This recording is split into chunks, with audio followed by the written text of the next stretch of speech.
Daniel, ¿cómo está? Muy buenos días. Muy buenos días, Rodolfo. Agradeciendo la oportunidad para dirigirnos a tu vasta audiencia. Efectivamente, ayer estábamos comentando que el CAS se ha desnaturalizado, se ha pervertido o se ha prostituido. El tema es que pudo haber tenido buena intención quienes dieron la ley, pero en el transcurso del tiempo pues se ha degenerado, ¿no? Los CAS agrupan pues a trabajadores que no tienen derechos laborales como sí los tienen. Vamos al origen, ¿no? Si en el Perú quiere orden, racionalidad, entonces que tenemos que empezar pues para ordenar la casa.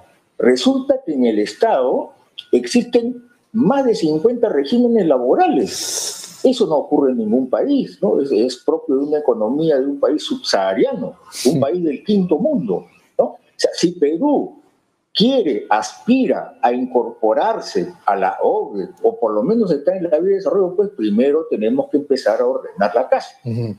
¿Cierto? No ha dicho usted 5, sino 50 regímenes laborales. Efectivamente. Y eso viene incluso desde antes de la dación del decreto 1057 que origina el CAS.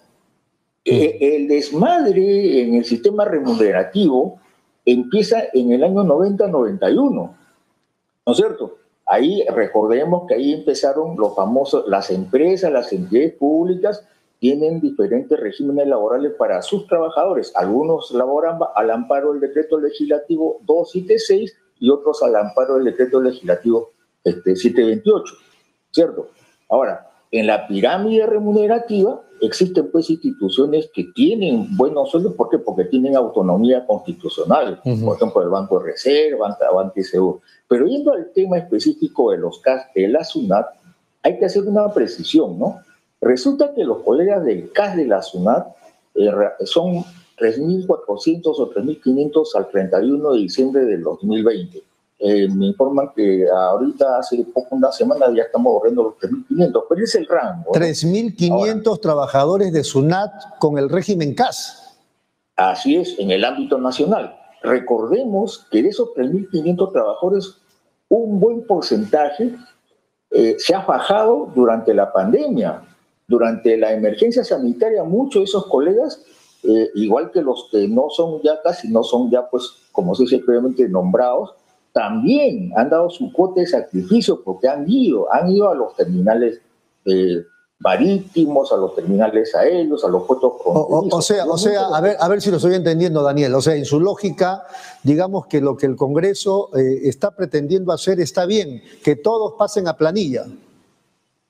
No, eso tiene que ser progresivo, ¿no? No puede hacerse de la noche a la mañana. Progresivo, a partir de exámenes, evaluaciones, capacitaciones. Correcto, pero justamente ahí queríamos hacer la precisión. ¿Por qué? Porque resulta que los CAS de la SUNAT son remunerados mayormente con recursos propios de la institución. O sea, no viene el gobierno central y transfiere recursos a la SUNAT, es al revés. O sea, los recursos que capta la SUNAT por concepto de recaudación tributaria y comercio exterior se depositan al gobierno central. Pero en el caso específico de los CAS, ellos son remunerados en base a recursos propios que están estipulados en la Ley de Fortalecimiento de la SUNAT, que se dio hace no más de 10 años. Entonces, de ese porcentaje que recaudan, se le destina una porción para que le remuneren a los CAS. Correcto, pero vamos al tema. Entonces, el Congreso lo que pretende al legislar también va a abarcar a los trabajadores del CAS, ¿no es cierto? Correcto. Claro que sí. Mi pregunta es, ¿usted está a favor de ese proyecto que se está trabajando en el Congreso? Decididamente, la Federación Nacional de Trabajadores Habaneros y Tributarios, FENTAT-SUNAT, está decididamente de acuerdo con que se apruebe finalmente la ley. Pero corríjame, pues, me parece que ese proyecto, palabras más, palabras menos, dice que todos pasen a planilla. Y la pregunta es, ¿de dónde va a sacar el Estado para asumir esa responsabilidad? Ya, justamente hay un acápite en la ley que ha aprobado el Congreso que habla de la progresividad, ¿no es cierto? Que es por etapas, ¿no es cierto? Cada institución maneja un presupuesto anual, ¿no es cierto? Viene la PCM, viene el Ministerio de Pesquería, cualquier institución y presenta... ¿Y considera el proyecto también evaluaciones, exámenes o no?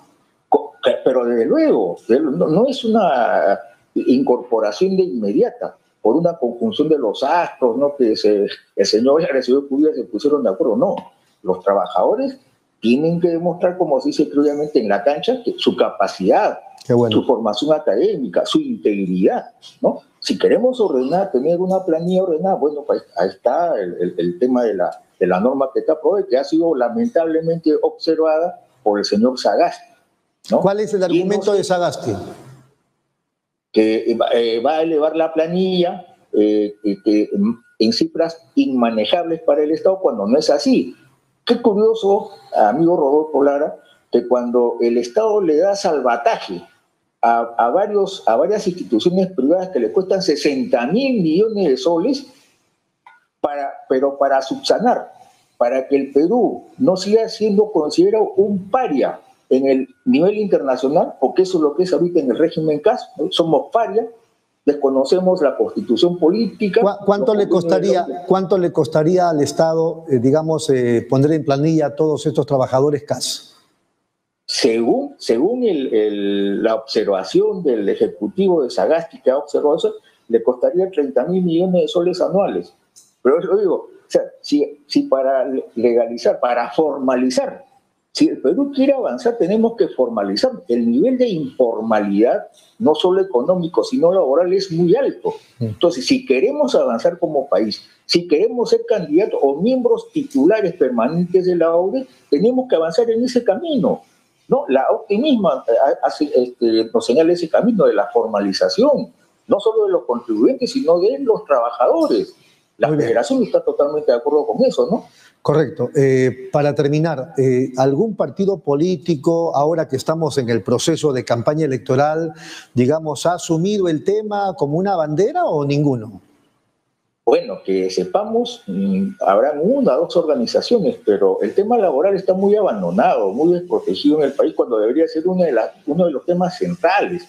Preguntémonos cuánto es el sueldo mínimo vital en América Latina en relación a la canasta familiar de esos países. Preguntémonos cuál es el nivel de formalidad de los trabajadores de los países. Y Perú está de la tabla media hacia abajo. No puede ser. Ahora, es inaceptable. El crecimiento no justifica eso, ¿no? Para terminar, sin ánimo de incomodarlo o de fastidiarlo, pero también eso no se deberá, al poco apoyo que tienen los propios trabajadores en sus centrales sindicales, en sus sindicatos, que además son una suerte de motivo de persecución por parte de las empresas y a veces hasta del mismo Estado.